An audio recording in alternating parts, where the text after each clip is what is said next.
Bapak Ibu dosen dan karyawan, serta mahasiswa yang terkasih dalam Tuhan, mari kita siapkan hati kita sebelum memasuki kebaktian universitas pada siang hari ini dengan pujian Yesus padamu Kristus. Kau Tuhan, penolong dalam hidupku, ku percaya hanya kepadamu. Kau beri tanganku dan tuntun langkahku, Yesus, kau perlindunganku. Kau Tuhan, kekuatan dalam hidupku, penolongku dalam kesesakan. Kau gunung batuku dan pertahananku, Yesus, kau kemenanganku. Yesus, padamu ku berseru, kaulah penyelamatku. Terpujilah kau Tuhanku. Mulutku memuji namamu sepanjang umur hidupku. Terpujilah kau Tuhanku di atas segalanya.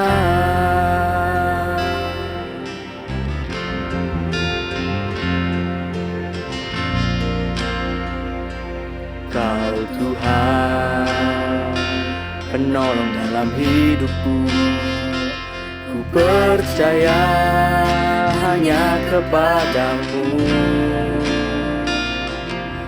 Kau beri tanganku dan tuntun langkahku, Yesus, kau perlindunganku. Kau Tuhan, kekuatan dalam hidupku, penolongku dalam kesesakan. Kau gunung batuku dan pertahananku, Yesus, kau kemenanganku. Yesus, padamu ku berseru, kaulah penyelamatku.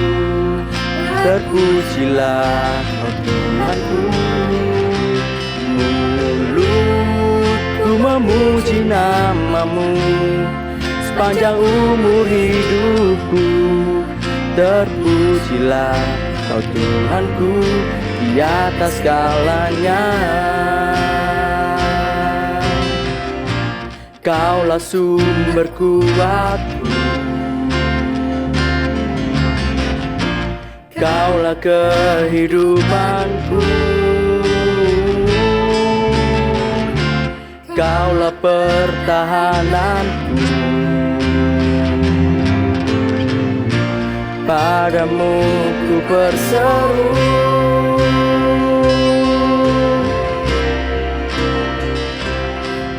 Yesus, padamu ku berseru, kaulah penyelamatku. Terpujilah kau Tuhanku. Mulutku memuji namamu sepanjang umur hidupku.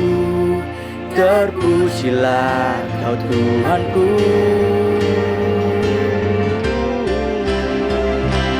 Yesus, padamu ku berseru, kaulah penyelamatku. Terpujilah kau Tuhanku. Mulutku memuji namamu sepanjang umur hidupku.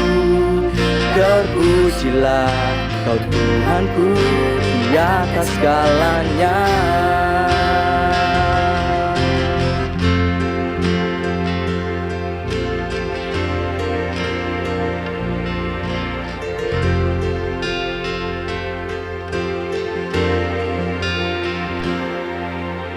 Kebaktian Universitas pada siang hari ini kita mulai dengan berlandaskan kasih dan anugerah Allah Bapa yang telah dinyatakan dalam pribadi dan karya Allah Anak Yesus Kristus melalui persekutuan dengan Allah Roh Kudus.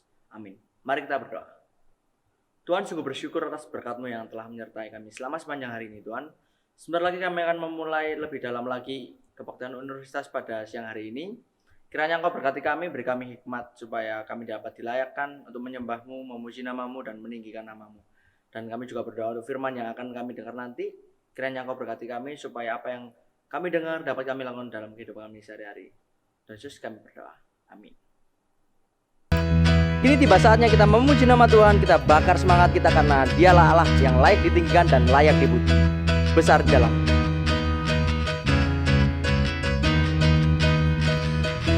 Selangkah demi selangkah maju tiada lelah, sekalipun ku berjalan dalam lembah kekelaman, ku tak takut, ku tak gentar, semua musuh gemetar.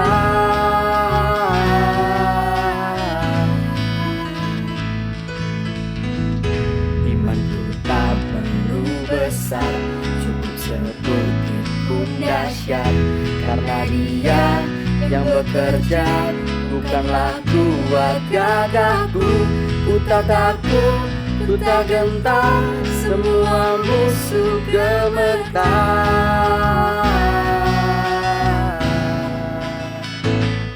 Yesus, Tuhan, Engkau yang selalu bekerja di dalam hidupku dan telah menjadi kuatku.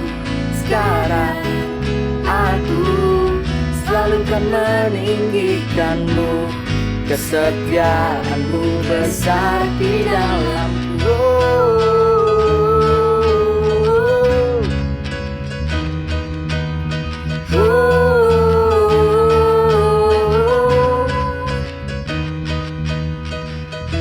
Selangkah demi selangkah ku maju tiada lelah, sekalipun ku berjalan dalam lembah kekelaman, ku tak takut, ku tak gentar, semua musuh gemetar.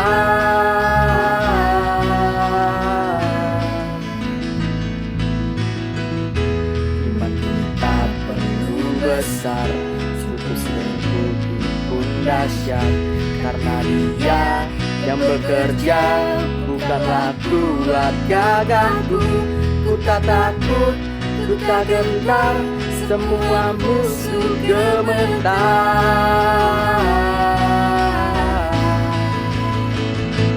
Yesus, Tuhan, Engkau yang selalu bekerja di dalam hidupku dan telah menjadi kuatku. Sekarang aku selalu kan meninggikan-Mu, kesetiaan-Mu besar di dalamku.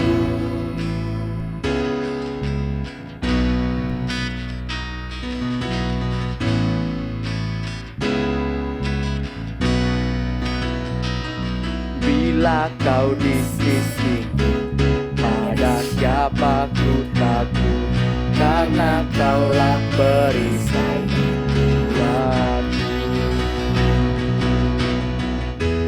Tuhan, Engkau yang selalu bekerja di dalam hidupku dan telah menjadi kuatku.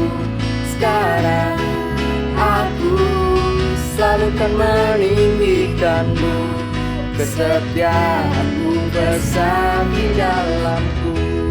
Tuhan, Engkau yang selalu bekerja di dalam hidupku dan telah menjadi kuatku. Sekarang aku selalu kan meninggikan-Mu, kesetiaan-Mu besar di dalamku.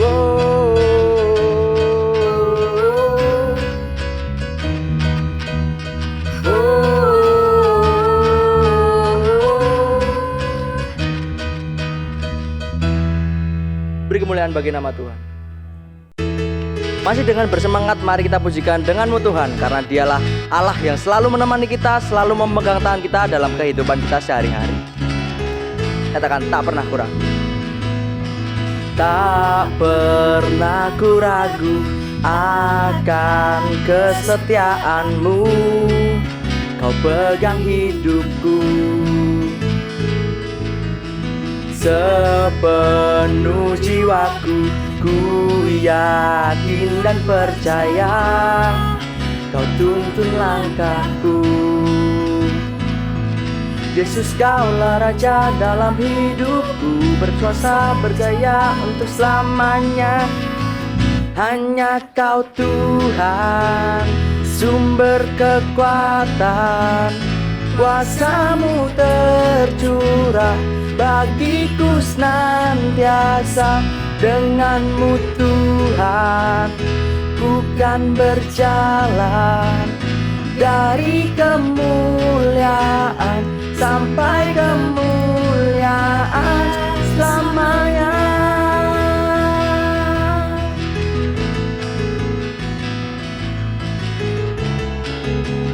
Kita berjuang sekali lagi dengan tetap semangat, katakan tak pernah kurang.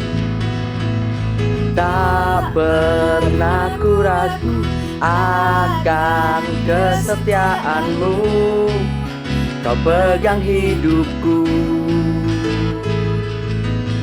Sepenuh jiwaku, ku yakin dan percaya, kau tuntun langkahku. Yesus, kaulah Raja dalam hidupku, berkuasa berjaya untuk selamanya. Hanya Kau Tuhan, sumber kekuatan, kuasa-Mu tercurah bagiku senantiasa. Denganmu Tuhan, ku kan berjalan dari kemuliaan sampai kemuliaan selamanya.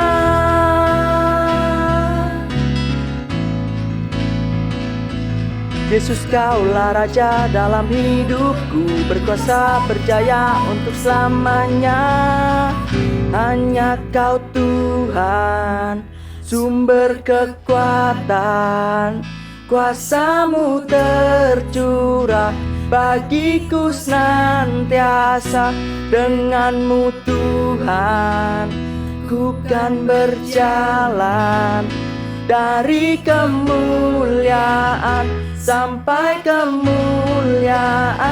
Denganmu Tuhan, sumber kekuatan, kuasa-Mu tercurah bagiku senantiasa. Denganmu Tuhan, ku kan berjalan dari kemuliaan sampai kemuliaan selamanya.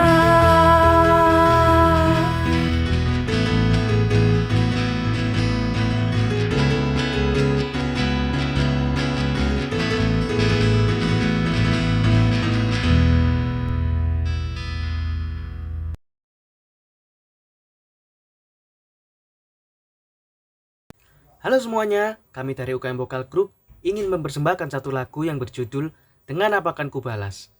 Kami berharap dari lagu dan pujian yang kami bawakan ini dapat memberkati bagi setiap kalian. Thank you, God bless you all.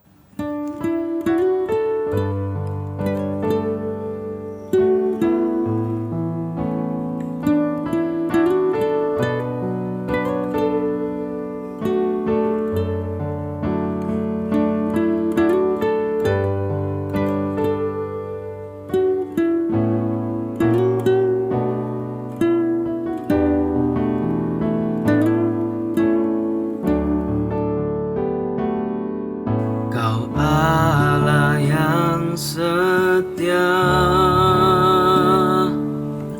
Bapa yang mulia, kasih-Mu besar Tuhan. Kau pulihkan hidupku,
Kini tiba saatnya kita mendengarkan firman Tuhan yang akan dibawakan oleh hamba-Nya. Mari kita buka mata, buka hati, dan buka telinga untuk mendengarkan firman Tuhan. Dan katakan, bila Kau izinkan.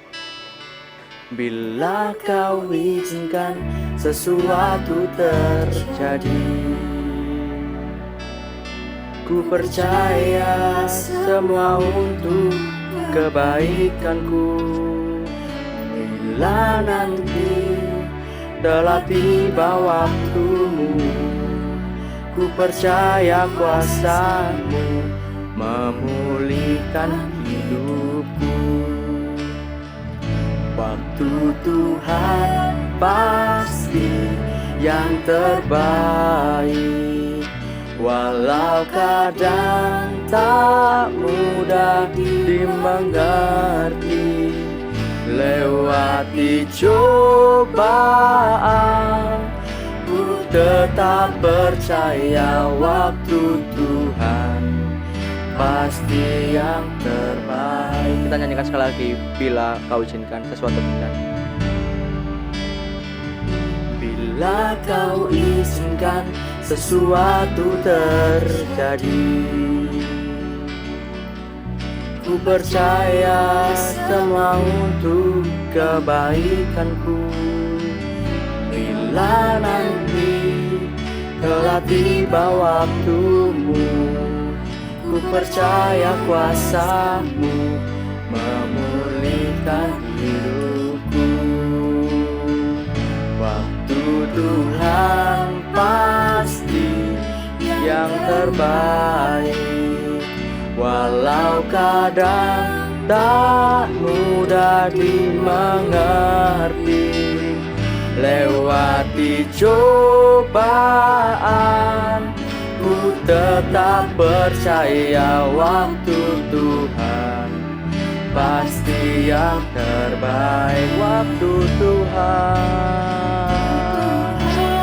pasti yang terbaik, walau kadang tak mudah dimengerti.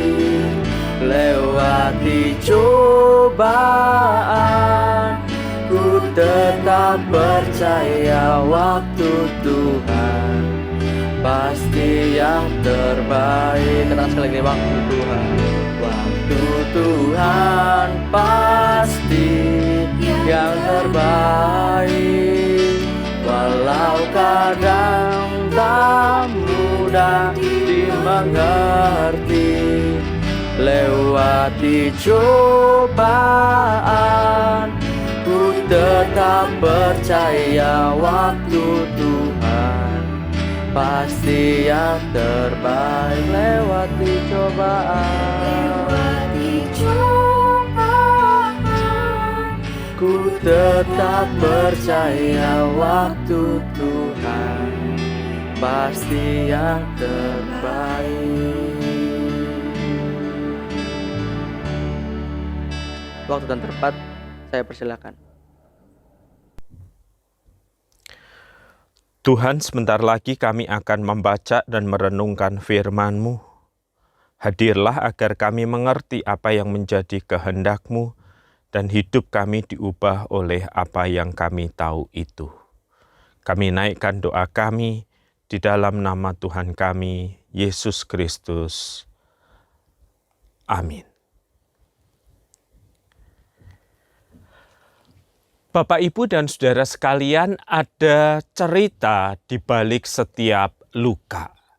Luka yang saya maksudkan bukanlah luka yang bersifat jasmani dan terlihat di mata orang yang lain dan juga di mata kita sendiri, tetapi luka yang ada pada hati kita, luka yang ada pada jiwa kita. Ya, ada sebuah cerita atau beberapa buah cerita bahkan di balik luka yang tak terlihat namun mempengaruhi kehidupan kita itu. Sebut saja namanya si A. Suatu kali di dalam perjalanan kehidupannya, ia bercerita kepada saya betapa luka yang ada di dalam hatinya itu menganga setiap kali menjelang Natal. Setiap kali melihat keluarga berkumpul, orang tua dan anak-anaknya, dia tidak kuat untuk menahan air matanya. Pada usia 6 atau 7 tahun waktu dia duduk di kelas 1 SD, sepasang orang tuanya dipanggil pulang oleh Tuhan lewat sebuah kecelakaan yang sangat tragis. A yang adalah anak tunggal itu kemudian diasuh oleh opa dan omanya. Dan sejak saat itu dia tidak pernah merasakan kehangatan kasih orang tua. Tiap kali ada acara sekolah dengan orang tua, maka ia selalu hadir bersama dengan opa atau omanya. Tiap kali gereja ada acara pekan keluarga, dia hadir bersama dengan opa dan omanya sambil menatap iri pada anak-anak yang lain yang keluarganya masih lengkap. Bukan hanya itu, seiring dengan waktu opanya meninggal dan omanya juga meninggal sehingga A menjadi seorang yang sebatang kara. Atau B, saudara-saudara, yang datang ke ruang konsultasi saya seorang pria di usia 40-an dengan air mata yang tidak kunjung habis, saudara-saudara. Dia bercerita tentang istri dan anaknya di dalam kandungan, anak pertama yang sudah dinantikan lebih dari 10 tahun, tetapi ketika pandemi terjadi, istrinya terpapar COVID dan meninggal dunia, termasuk bayi yang ada di dalam kandungannya. Anda bisa membayangkan luka di hati si B. Pernikahan yang baik, berjalan 10 tahun lebih belum punya anak. Begitu Tuhan karuniai anak dalam kandungan, istri dan anak terpapar COVID dan meninggal dunia. Atau Anda harus berkenalan dengan teman saya, C, seorang perempuan. Kini ia seorang pekerja, seorang profesional yang sangat baik. Tetapi di dalam kehidupannya dia pernah membuat kesalahan yang sangat fatal, dimanfaatkan, dimanipulasi seorang pria atas nama cinta habis-habisan, sehingga membutuhkan waktu bertahun-tahun untuk membangun kepercayaan dirinya. Tapi toh luka itu tetap menganga dalam hatinya. Ada rekan saya si A yang luka karena ditinggal orang tua. Rekan saya si B yang terluka karena ditinggal oleh istri dan anak yang dinantikan. Dan si C yang sampai sekarang belum bisa mempercayai siapapun karena pernah dilukai dan dimanfaatkan oleh seorang pria habis-habisan. Ya, setiap luka itu meninggalkan lubang yang menganga. Dia tidak terlihat oleh orang lain, tetapi sangat dirasakan oleh orang yang mengalaminya. Apakah Anda punya luka-luka seperti itu di dalam hati dan jiwa saudara? Orang lain melihat saudara begitu baik, orang lain melihat saudara nampak begitu normal, tetapi sebenarnya ada luka yang masih menghasilkan nyeri yang sangat hebat dan kuat di dalam hati kita. Dan di dalam nyeri itu kadang-kadang kita bertanya, sanggupkah kita menjalankan kehidupan dengan segala luka itu? Mengapa Tuhan membiarkan segala sesuatu terjadi dan kita harus berhadapan dengan luka yang paling parah yang terjadi di dalam kehidupan kita? 1-2 orang yang tahu cerita kita selalu berkata, tenang saja, pasti nanti ada yang baik yang lahir dari luka itu. Tenang saja, pasti nanti sembuh kok, kehendak Tuhan dinyatakan. Tenang saja.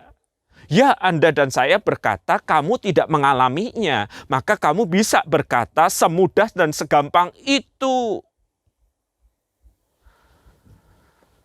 Diam-diam dalam senyap kita harus menjalani kehidupan ini dengan luka.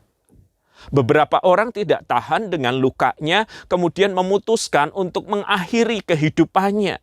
Sebut saja teman saya si D yang terpukul karena merasa gagal mengelola keuangan keluarga, ditagih utang sana sini dan kemudian lenyap begitu saja. Sampai suatu saat kami mendengar kabar bahwa si D ditemukan meninggal dunia dengan catatan pesan yang ada. Permintaan maaf kepada istri, permintaan maaf kepada anak-anak, permintaan maaf kepada orang yang ia berhutang dan tidak sanggup membayar hutangnya. Dan karena tidak kuat menanggung luka akibat kesalahannya sendiri, akibat perkataan orang lain, si D memutuskan untuk mengakhiri kehidupannya. Di meja yang dekat dengan tempat dia tidur di sebuah penginapan itu, nampak obat cairan pembasmi serangga yang tentu sangat kita kenal. Ia tidak kuat untuk berjalan terus dan memutuskan untuk menghentikan langkah kehidupannya. Saudara-saudara, mari kita berkenalan dengan pribadi yang lain yang juga mengalami luka dan pergumulan yang tanpa henti, saudara-saudara. Saya akan membacakan bagi Anda bagian dari Rut, pasal yang pertama, ayat yang ke-19 hingga ayat yang ke-21. Dan berjalanlah keduanya, Rut dan juga Naomi, sampai mereka tiba di Betlehem. Ketika mereka masuk ke Betlehem, gemparlah seluruh kota itu karena mereka. Dan perempuan-perempuan itu berkata, Naomi-kah itu? Tetapi ia berkata kepada mereka, jangan sebutkan aku Naomi. Sebutkanlah aku Mara, sebab yang Maha Kuasa telah melakukan yang pahit kepadaku. Dengan tangan penuh aku pergi, tetapi dengan tangan yang kosong Tuhan memulangkan aku. Mengapakah kamu menyebut aku Naomi? Karena Tuhan telah naik saksi menentang aku, dan yang Maha Kuasa telah mendatangkan malapetaka kepadaku. Saudara-saudara, kalau Anda memperhatikan kalimat demi kalimat yang diucapkan oleh Naomi, Anda akan tahu ada luka, ada kepahitan yang mendalam di sana. Namanya Naomi, artinya pleasant, menyenangkan. Tetapi peristiwa di dalam hidupnya jauh dari menyenangkan. Peristiwa di dalam hidupnya penuh dengan kepahitan dan luka. Itu sebabnya setelah melalui rangkaian peristiwa, dia berkata, jangan sebut aku Naomi, sebut aku Mara. Mara artinya pahit, lebih sesuai dengan keadaanku. Ketika tanah Israel sedang bergumul dengan kesulitan makanan, Naomi dan suaminya pergi ke tempat yang lain, pergi ke tanah Moab untuk mendapatkan kehidupan, untuk menyambung hidup mereka. Daripada mati kelaparan, kita mengungsi, kita mencari pertolongan. Tetapi yang didapat justru adalah kemalangan. Di tanah asing itu suaminya meninggal. It's okay lah suami meninggal, masih ada 2 anak laki-laki. Tetapi juga di tempat itulah 2 anak laki-laki setelah mereka menikah, dua-duanya meninggal dunia. Kehilangan 3 orang secara berurutan. Suami, anak pertama, anak kedua, tentu bukanlah hal yang mudah, bukan, untuk seorang perempuan. Saya bayangkan kalau itu terjadi di masa kini, saudara-saudara. Satu duka cita bisa membuat orang menaruh simpati dan empati. Kasihan ya suaminya meninggal, kasihan ya istrinya meninggal, kasihan ya anaknya meninggal. Tetapi begitu berurutan, suami, anak-anaknya, 2 anak meninggal, saya rasa akan menimbulkan pertanyaan dan juga bisik diam-diam. Ada apa ya Naomi? Kenapa Tuhan begitu tega mengambil suaminya, kemudian kedua anaknya? Orangnya sih kelihatannya biasa dan baik-baik saja. Tetapi jangan-jangan ada sesuatu yang lain. Kita kan nggak tahu. Mosok 3 orang meninggal di dalam keluarganya. Saudara, saya rasa Naomi mungkin mendengarkan suara-suara dan pertanyaan itu. Luka akibat kehilangan menjadi makin parah dengan tuduhan banyak orang kepada dirinya. Sehingga dia berkata, jangan sebut lagi Naomi yang artinya menyenangkan itu. Panggil saja Mara karena kehidupan telah memberikan banyak kepahitan kepadanya. Kehilangan suami, kehilangan 2 anak. Kurang pahit apa kehidupan Naomi. Dan itulah sebabnya saudara-saudara ketika ia mendengar bahwa di tanah kelahirannya Tuhan telah bekerja dan ada kelimpahan di sana, dia memutuskan untuk pulang ke tanah kelahirannya. Sebab dia tidak punya apa-apa lagi di tanah asing, bukan? Dan di dalam perjalanan itu, Rut salah seorang menantunya bersedia untuk menemaninya, bersedia untuk berjalan bersamanya. Bangsamulah bangsaku, Allahmulah Allahku. Begitu kata Rut yang menemani Naomi sang mertua. Sedikit melegakan bahwa di dalam perjalanan pulang menuju ke tanah kelahirannya, Naomi tidak sendirian. Ada Rut yang lebih muda dan tentu saja masih bisa bekerja untuk mencari gandum bagi menopang kehidupan mereka. Dan itulah yang dilakukan oleh Rut.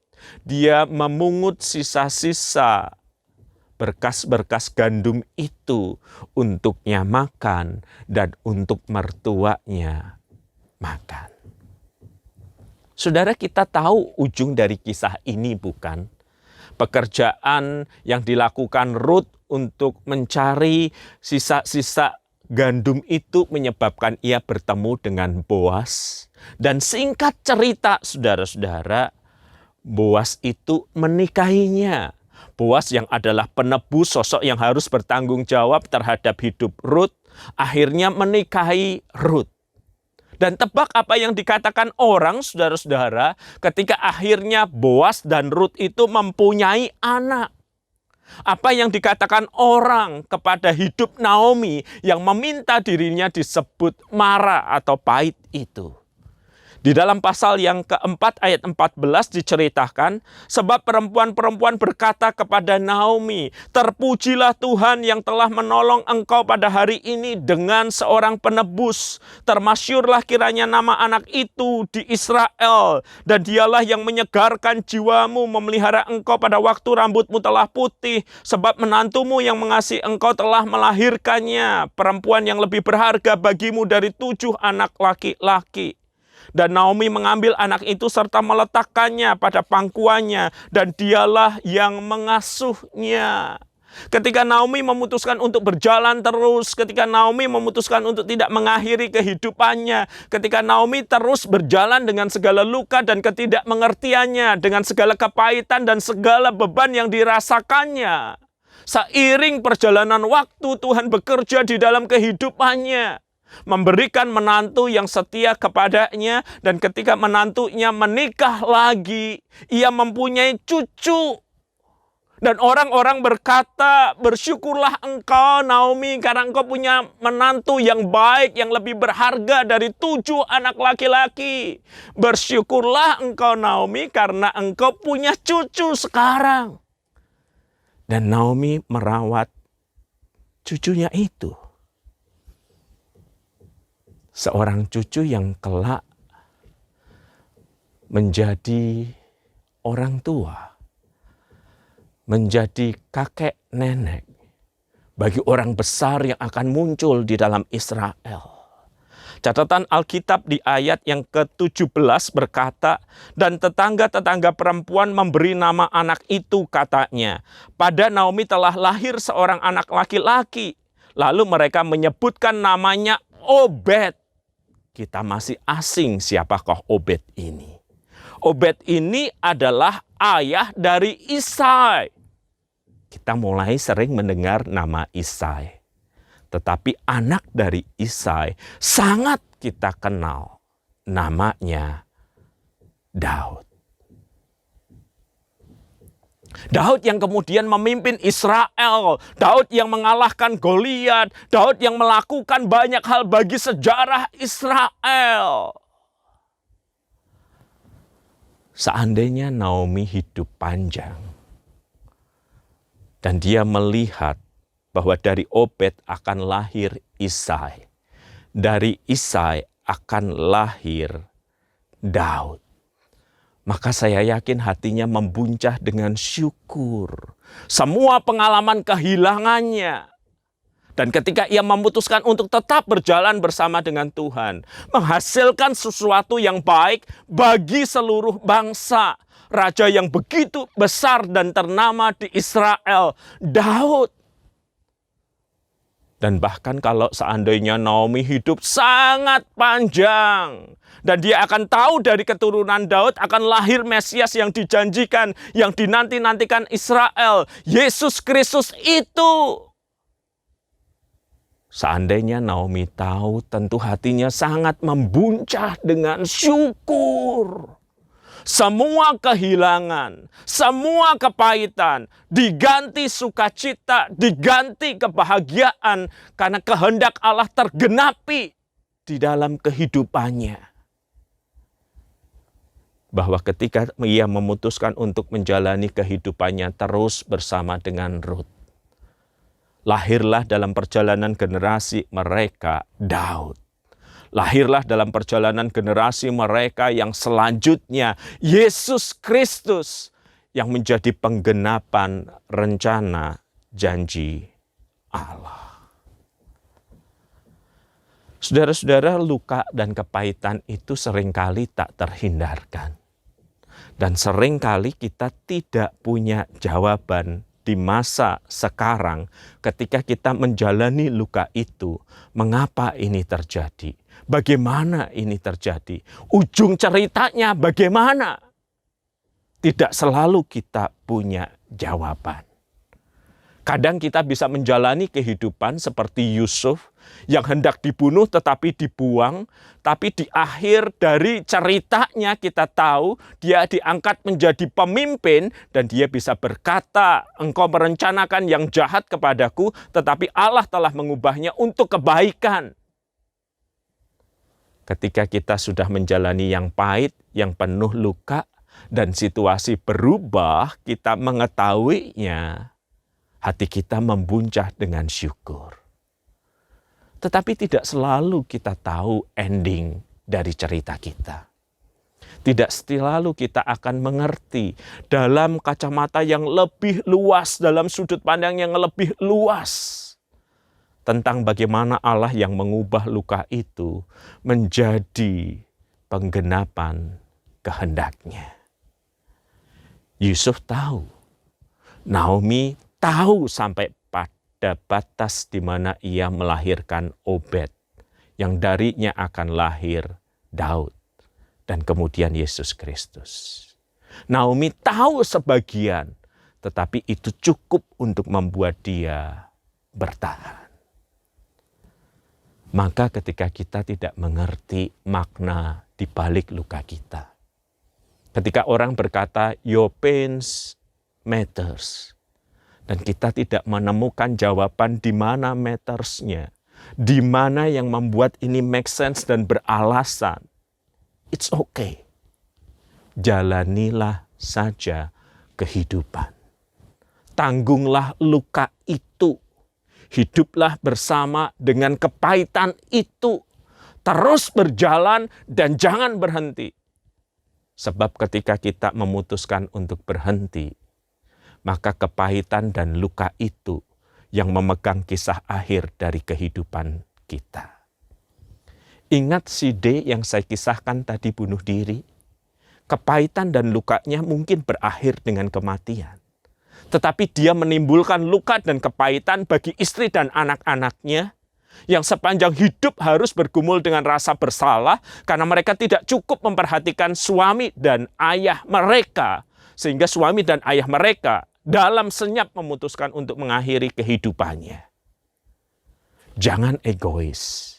Jangan hanya berpikir tentang luka kita dan niat untuk mengakhirinya. Jalani saja kehidupan. Tanggung saja luka itu. Hidup bersama dengan kepahitan itu. Dari hari ke hari. Saudara-saudara, seorang anak kelas 6 SD kaget ketika dia mendapatkan nilai Eptanas murninya tak sesuai harapan. Dia kaget karena selama ini di kelas 5 dan kelas 6 dia mewakili sekolahnya untuk ikut lomba pelajar teladan tingkat sekolah dasar di kota tempat ia tinggal. Gurunya pun juga kaget, apalagi orang tuanya. Tetapi itulah hasil yang dia dapatkan, hasil kerja kerasnya, nilai Eptanas murni yang waktu itu diraihnya. Sungguh jauh dari harapannya. Buyar harapannya untuk masuk ke sebuah SMP favorit yang biasanya akan menuntunnya ke SMA yang favorit juga. Si mama yang kaget berbincang dengan tetangga yang ternyata juga sedang kaget. Anaknya yang biasa-biasa saja ternyata memperoleh nilai Eptanas murni yang jauh lebih tinggi dari harapan. Dan kemudian ibu-ibu itu menjadi bercakap-cakap lebih luas lagi. Belum ada medsos pada waktu itu. Mereka saling melihat, mereka saling memperbandingkan dan menemukan keterkejutan yang sama. Mengapa anak yang selama ini juara di kelas A, nilai Eptanas murninya rendah? Mengapa anak yang dulu juara di kelas B, nilai Eptanas murninya rendah? Mengapa anak yang pendidikannya sederhana saja, kemampuannya rata-rata atau di bawah rata-rata, memperoleh nilai Eptanas yang tinggi? Semuanya menjadi misteri. Tetapi ada kemudian jawaban yang diberikan pihak sekolah dan instansi terkait. Anak sekolah A 28 orang kurang lebih, anak kelas B 28 orang kurang lebih, jumlah yang sama.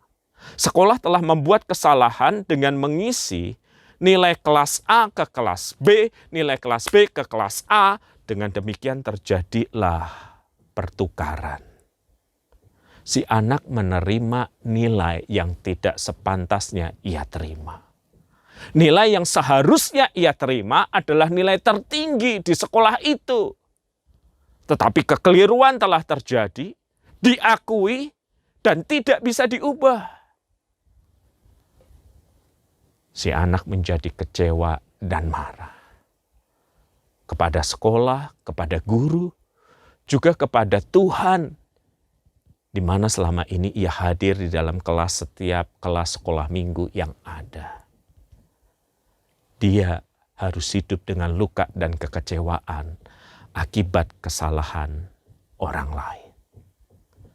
Namun ia memutuskan untuk menjalani kehidupannya. Sedikit ogah-ogahan dan tidak mau, dia mau masuk sebuah SMP Kristen yang tak terlalu baik di kotanya. Tidak niat, tak sepenuh hati, tetapi harus tetap sekolah. Dan karena sekolah itu kurang baik dan memang si anak punya kualitas pendidikan yang cukup baik, tidak sulit baginya untuk kembali menduduki ranking pertama di sekolah itu.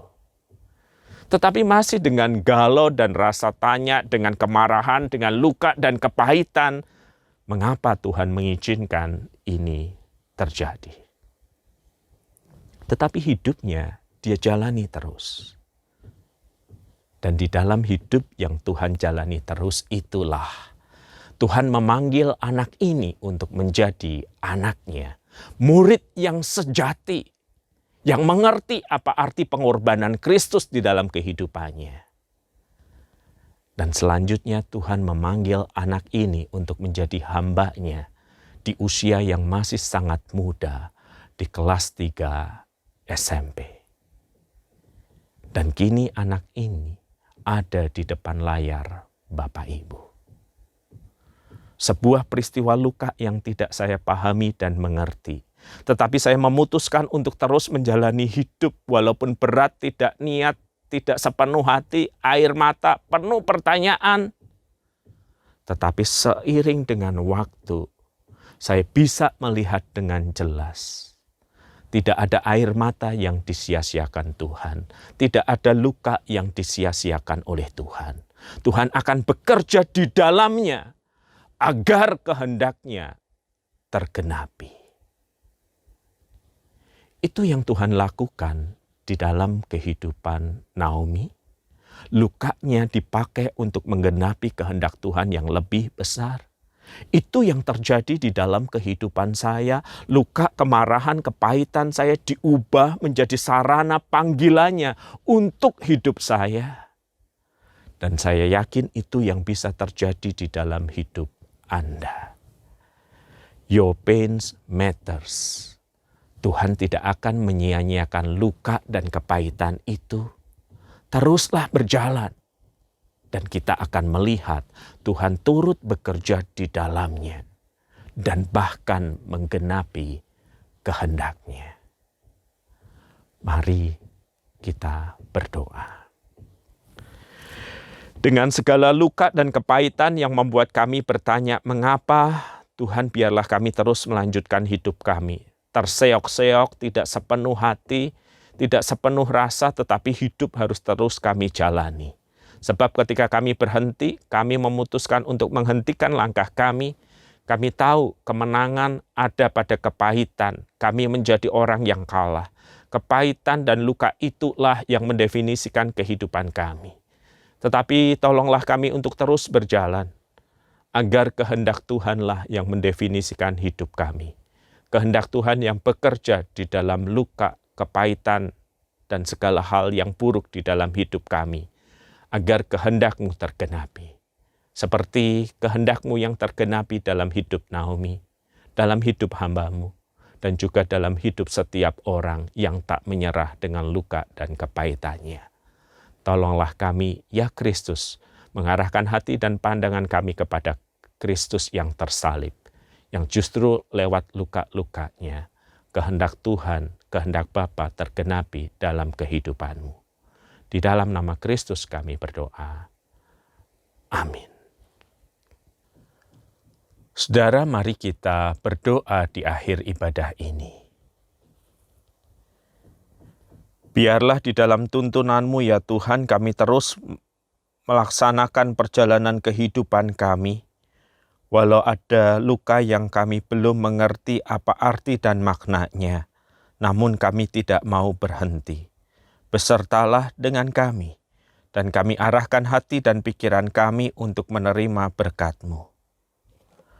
Kasih Bapa yang tidak pernah berkesudahan, cinta dan pengorbanan Tuhan Yesus Kristus, sukacita dan damai sejahtera yang melampaui akal pikiran yang berasal dari Roh Kudus, menyertai kita sekalian, dari sekarang sampai selama-lamanya. Amin.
Shalom Bapak Ibu dan rekan-rekan mahasiswa sekalian. Sebelumnya terima kasih kepada penata layar yang telah melayani hari ini dan kepada Bapak Wahyu Pramudia yang telah membawakan firman hari ini yang bertemakan Your Pain Matters. Melalui firman hari ini, kita memahami penderitaan dalam perspektif proses pembelajaran dari Tuhan, serta menyadari pentingnya memaknai penderitaan tersebut sebagai proses pembelajaran. Mari kita berkomitmen untuk memaknai setiap kesulitan atau penderitaan sebagai proses pembelajaran. Saya juga mengajak Bapak Ibu serta rekan-rekan mahasiswa sekalian untuk mengikuti kebaktian universitas minggu depan pada tanggal 8 November 2021 dengan tema Your Dark Matters. yang akan dibawakan oleh Bapak Michael Christian. Selamat hari Senin, selamat melanjutkan aktivitas, Tuhan Yesus memberkati.